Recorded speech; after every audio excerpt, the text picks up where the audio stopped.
সকালবেলা ঘুম থেকে উঠেই এক প্রকার যুদ্ধ চলতে থাকে আমার। তাও তো আগে একটু তাড়াতাড়ি করে কাজকর্ম করে একটু রেস্ট পেতাম, তার মধ্যে আবার রয়েছে আমাদের চিকুকে স্কুলে নিয়ে যাওয়া নিয়ে আসা, সব মিলিয়ে একটা ব্যস্ততম দিন। আমি কিভাবে সেগুলো ম্যানেজ করি সেগুলো আমার ভিডিওর মাধ্যমে তোমাদেরকে শেয়ার করব। আর এছাড়াও তো ছিল সংসারে কাজকর্ম, ছোট বাচ্চা সামলানো, সাথে ইউটিউব, সমস্ত কিছুই আমি ম্যানেজ করতাম।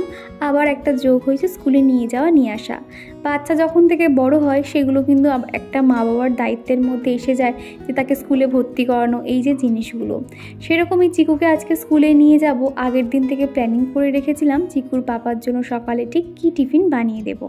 আজকে ভেবে আছি আলুর পরোটা বানাবো, সেই জন্য আমি স্টাফিংটাও রেডি করে নিয়েছি, ময়দাটাও মেখে নিয়েছি। সকালবেলা না তাড়াহুড়োর মধ্যে ওই ক্যামেরা নিয়ে এদিক ওদিক করার আর একদমই সময় থাকে না, তো সেই জন্য আমি অফ ক্যামেরাতে এগুলো করে নিয়েছি। আর আজকে না প্রত্যেকটা পরোটা কিন্তু আমি সাদা তেলে ভেজেছি। আসলে বাটারটা একটু শেষ হয়ে গেছে, যেহেতু মাসের শেষ তো একটু অসুবিধা হয়ে গেছে, সেই জন্য শুধুমাত্র সাদা তেল দিয়ে ভেজে দিয়েছি। তাও কিন্তু খেতে খুব একটা খারাপ লাগেনি। এরকম আলুর পরোটা কিন্তু যখন একটু চটজলদি হয়েও যায়, আর যখন দেখি হাতে সময় কম, তখন কিন্তু এই রেসিপিটা আমি ট্রাই করি। আগের দিনের ভিডিওতে তোমরা অনেকেই কিন্তু আমার মতের সঙ্গে মতামত জানিয়েছে যে হ্যাঁ, আমি সঠিক বলেছি। সত্যি কথা বলতে জীবনে আমি যতটুকু অভিজ্ঞতা অর্জন করেছি সেগুলো কিন্তু তোমাদের মাধ্যমে আমি শেয়ার করে থাকি। আসলে আমরা মেয়েরা মানেই কিন্তু সবাই দেখবে, যে কোনো হাজব্যান্ডরা ভাবে যে সারাদিন আমাদের ঘরে সেরকম কাজকর্ম থাকে না, সারাদিন আমরা হয়তো শুয়ে বসে কাটাই। সেই জন্য না, তুমি যদি একটা মাসের শেষে একটা সামান্যতম হলেও যদি একটু কিছু ইনকাম করতে পারো না, তার মর্যাদাই কিন্তু আলাদা। এখন কিন্তু আমি সেটা নিজে ফিল করতে পারি। বিয়ের আগে একটা সময় কিন্তু এই যে দুর্গাপুজোর সময় এলে না, এত পরিমাণে কাজের অর্ডার পেতাম। এখন যেরকম রাত জেগে ভিডিও এডিটিং করি, আর তখন কিন্তু রাত জেগে আমি সেলাই মেশিনের কাজ করতাম, একদিনই 2-3টে করে ব্লাউজ বানাতাম। এতটাই আমার সময় যেত আর কি। দেখবে আমরা যে কোনো কষ্ট করতেই রাজি আছি, তার বদলে যখন মাসের শেষে যে আমরা একটা মোটা টাকা পাই, এটাই কিন্তু আমাদের সমস্ত কষ্টকে কিন্তু ভুলিয়ে দেয়, তাই না? সেই জন্য আমাদের প্রত্যেকের মাথায় রাখতে হবে যে আমাদের নিজেদের মধ্যে কার কোন দিকে দক্ষতা, এটা কিন্তু তোমাকে নিজেকেই খুঁজে বার করতে হবে। যার যেদিকে দক্ষতা বা যে যেটা করতে পারবে, তাকে কিন্তু সেই বিষয়টা নিয়ে এগিয়ে গেলে সে নিশ্চয়ই সফলতা অর্জন করতে পারবে। এটা আমার মতামত। আমি তোমাদেরকে বলছি, তোমরা একবার শুরু করো, তোমরা নিশ্চয়ই পারবে। অনেকে আছে ধরো ইউটিউবে ভিডিও করতে চায় কিন্তু এডিটিংয়ের প্রসেস জানে না, কিংবা কিভাবে এডিটিং করবে, কিভাবে শ্যুট করবে। সেক্ষেত্রে আমি বলবো তোমরা সেলাই মেশিনে কাজ করতে পারো, হাতের যে কোনো কাজ করতে পারো। এইভাবে কিন্তু তোমরা কিছু অন্তত দিয়ে শুরু করো, তারপরে দেখবে তোমরা নিজেরাই কিন্তু শিখে যাবে কোনটার পর কোনটা কিভাবে করবে। সকালের এই টিফিনটা বানিয়েই কিন্তু চিকুকে নিয়ে স্কুলে চলে যাব। তারপরে ফিরতে ফিরতে 12টা 12:30 বেজে যাবে। তো সেই জন্য মনে করলাম যে একদিকে একটু আলু ভাতে বসিয়ে দিয়ে যাই, যদি খুব একটা দেরিও হয় তাহলে চিকুকে এসে একটু গরম গরম ভাতের সঙ্গে ওই ঘি আলু সিদ্ধ দিয়ে খাইয়ে দিতে পারবো। আর এদিকে কিন্তু চিকুর পাপা এখন বার হবে, সেই জন্য 2টো বিস্কুট দিলাম আর 1 কাপ চাও দিয়ে দিলাম। আর এদিকে আমাদের কাজল চলে এসছে। আর চাল ধোয়ার সময় প্রথম যে জলটা বেরিয়েছিল সেই জলটা কিন্তু আমি একদমই ফেলি না, এইভাবে গাছে দিয়ে দিই। আর এখন এই বর্ষাকালের ওয়েদারে প্রত্যেকটা গাছ কিন্তু খুব সুন্দর গ্রো করে। বিশেষ করে যদি এরকম চালের জল দেওয়া যায় তাহলে সেই গাছ কিন্তু অনেক তাড়াতাড়ি গ্রো করে। তো সেরকমই আর কি, আমি গাছগুলোতে জল দিয়ে তাড়াহুড়ো করে রেডি হয়ে বেরিয়ে পড়েছি। আজকের আকাশটা এত সুন্দর ঝলমলে রোদ, না কি বলবো। এই আকাশ থেকে যে শরতের আকাশ, দেখে বোঝা যাচ্ছে যে মা আসছে, যে দুর্গা ঠাকুর যে আসছে, সেটাই আর কি একটা মনের মধ্যে ফিলিংস হচ্ছে। তাও একটা মনের মধ্যে কষ্ট রয়েছে, সেই জন্য না এই যে মা আসার আনন্দটা একটা উপভোগ করতে পারছি না, একটা প্রবলেমের মধ্যে রয়েছি। তো যাই হোক, এখানে এখন চিকু চলে এসছে স্কুলে। আর এখানে দেখো ওর ছোট ছোট অনেক বান্ধবী বন্ধু হয়েছে, সবার সঙ্গে আর কি সময় কাটাচ্ছে। এখানে এতজন স্টুডেন্ট আছে, সবার মধ্যে আমাদের চিকু এত দুষ্টুমি করে, ওর নাম পুরো রেকর্ড হয়ে গেছে। এমনকি ম্যাডাম পর্যন্ত অতিষ্ঠ হয়ে যায় যে সারাদিন আমি একে নিয়ে কিভাবে থাকি, এত দুষ্টুমি করে। তো যাই হোক, দেখো সবাই এখানে পড়াশুনো করছে, ও কিন্তু আমার কাছে শুয়ে পড়ছে, বসছে, এই রকম আর কি করছে। আর এই যে মেয়েটা দেখো লাল কালারের গেঞ্জি পরা, এত সুন্দর পাকা পাকা কথা বলে না, সে চিকুকে দেখলেই কিন্তু ওর উপর মাথা ধরিয়ে দেয়। আর চিকুও কিন্তু, এরা দুজনে প্রচুর মারতে মারপিট শুরু করে দেয়। তো যাই হোক, বাড়ি এসে দেখছি কি আমাদের দেখো বালতিটা পুরো উপর করে ফেলে দিয়ে তার উপরে যত ময়লাগুলো ছিল টেনে টেনে সব ফেলছে জানো। বাড়িতে বেড়াল পুষতে ভালো লাগে, কিন্তু বলো তো এরকম যদি রান্না করে হয়তো একার সময় দরজা বন্ধ করতে ভুলে গেলাম, তারা যদি ঢুকে পড়ে তাহলে তো খাওয়া তাহলে মাটি হয়ে যাবে। এই জিনিসগুলোই আমার খুব ভয় করে। আর এটা না প্রত্যেকটা জায়গা মেঝেতে না যদি একটু খাবার পায় সেগুলো না চাটতে থাকে। আর চিকু যেহেতু সারাক্ষণ খালি পায়ে হাঁটে না, এই দিক থেকে আমার ভীষণ ভয় করে আর কি। তো সেই জন্য খুব একটা আগের মতন অতটা ঢুকতে দিই না।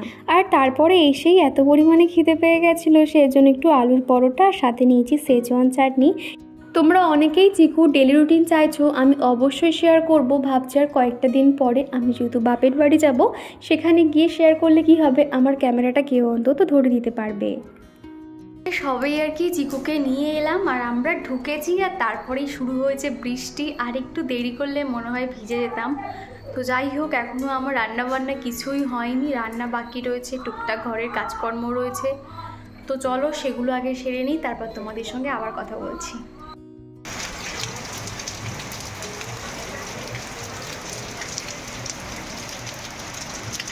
আর তারপরে দেখো কি পরিমাণে বৃষ্টি শুরু হয়েছে, একদিকে রোদ আবার একদিকে বৃষ্টি শুরু হয়ে গেছে। তো যাই হোক, আমার তো রান্নাবান্না করতে হবে, তো চলো রান্নাঘরে যাওয়া যাক। আর তার আগে তোমরা আগের দিনের ভিডিওতে সুরভি জিজ্ঞাসা করেছো যে দীপা তোমার শাশুড়ি মা কি বাড়ি চলে গেছে? হ্যাঁ গো, এই যে রবিবার দিনকে বাবা এসেছিল, মাকে নিয়ে চলে গেছে। আর তারপরেই আমি রান্নাঘরে এসে কিন্তু খানিকটা রান্না এগিয়ে নিয়েছি, সবজিগুলো ধুয়ে কেটে নিয়েই তারপরে কিন্তু রান্নাটা বসিয়েছিলাম। আমি না ওই একসঙ্গে সমস্ত জোগাড় করে কখনোই রান্না বসাই না, একদিকে একটা তরকারি রান্না বসিয়ে আরও একটা কিন্তু আমি সবজি জোগাড় করে নিই। আর আজকে দুপুরে রান্নাবান্না হবে মাছের ঝাল, আলু ভাজা আর হবে একটু পটল ভাজা। আলুটা কিন্তু আমি একটু পোস্ত দিয়ে ভেজেছি, আলু পোস্ত দিয়ে ভাজা খেতে কিন্তু বেশি যেন ভালো লাগে। আর এদিকে যেহেতু মাছের ঝাল করব, সেই জন্য পেঁয়াজগুলো হালকাভাবে ভেজে নিচ্ছি। কয়েকটা আগের দিনের কাতলা মাছ ছিল আর কয়েকটা বাটা মাছ ছিল, এই দুটো মাছ মিলিয়েই আর কি মাছের ঝালটা বানাবো। আমার এমন অনেক দিদিভাইরা আছে আমাকে কমেন্ট করে যে দীপা তোমার ভিডিও দেখতে আমার খুব ভালো লাগে। তো তোমাদেরকে জানাতে চাই অসংখ্য ধন্যবাদ। আসলে ভিডিওর মাধ্যমে না আমার নিজস্ব চিন্তা ভাবনা তোমাদেরকে শেয়ার করে থাকি। আসলে আমার কিন্তু খুব একটা যে খুব সচ্ছল ফ্যামিলি কিংবা অনেক টাকা পয়সা তা কিন্তু নয়। আমি এই গরিব সংসারে যতটুকু সম্ভব আমি কিন্তু সেইভাবে আমার যেরকম আয় আমি কিন্তু সেভাবে ব্যয় করে থাকি। আমার মনে হয় একটা সংসারে আয় যতই অল্প হোক কিংবা বেশি, আমরা গৃহিণীরা যদি একটু বুদ্ধি খাটিয়ে ছোট ছোট জিনিস থেকে একটু সাশ্রয় করতে পারি, তাহলে কিন্তু আমরা মাসের শেষে অনেক টাকা কিন্তু জমাতে পারবো। এটা আমি নিজে উপলব্ধি করতে পেরেছি। এই যে মাসিক বাজার কিন্তু আমি চিকুর পাপাকে লিখে দিই, আরও কিন্তু সেইভাবে আনে। আগে কিন্তু কত মাপজোক আমি বুঝতাম না, কিন্তু সময়ের সঙ্গে সঙ্গে সেটাও কিন্তু আমি আস্তে আস্তে শিখে নিয়েছি।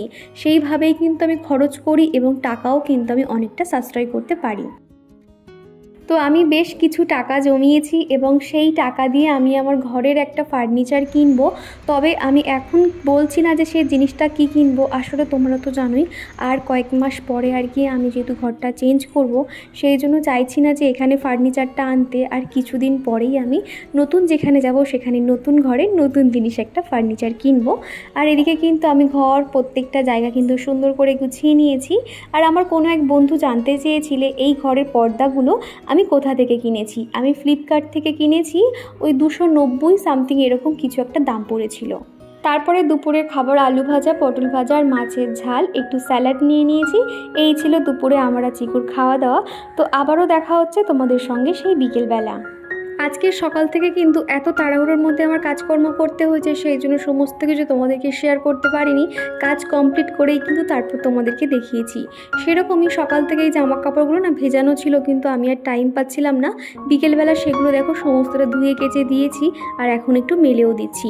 আজকেকার কাজ যদি আজকে কমপ্লিট করতে না পারি, কালকে কিন্তু আমার আবার অনেক প্রেশার পড়ে যাবে। সেই জন্য ভাবলাম যতই রাত হোক না কেন আমি এই কাজটা সেরে রাখি। এই যে বন্ধুরা, ম্যাগি বানিয়েছিলাম আমি আর চিকু, এখন সন্ধ্যাবেলার টিফিন নিয়ে বসেছি। আর সে চিকু এত পরিমাণে ঘুমিয়েছিল, তার তো ঘুম ভাঙছে না, তার চোখ দেখো। তারপরে যেই ম্যাগিটা দেখেছে অমনি লাভ মেরে উঠে পড়েছে, তা না তো এতক্ষণ কখন থেকে ডাকছি শুধু শুয়েই আছে, দেখো পুরো স্ট্যাচু হয়ে গেছে। কখন থেকে বলছি বাপি আমি ম্যাগি বানিয়েছি, ওলি বাবা চুচু তো, সে কিছুতেই উঠছে না, যেই ম্যাগিটা দেখেছে অমনি উঠে পড়েছে, তাই তো বলে হ্যাঁ। চলো আগে মুখটুকুলো ধুয়ে দিই, চলো ঠিক আছে চলো।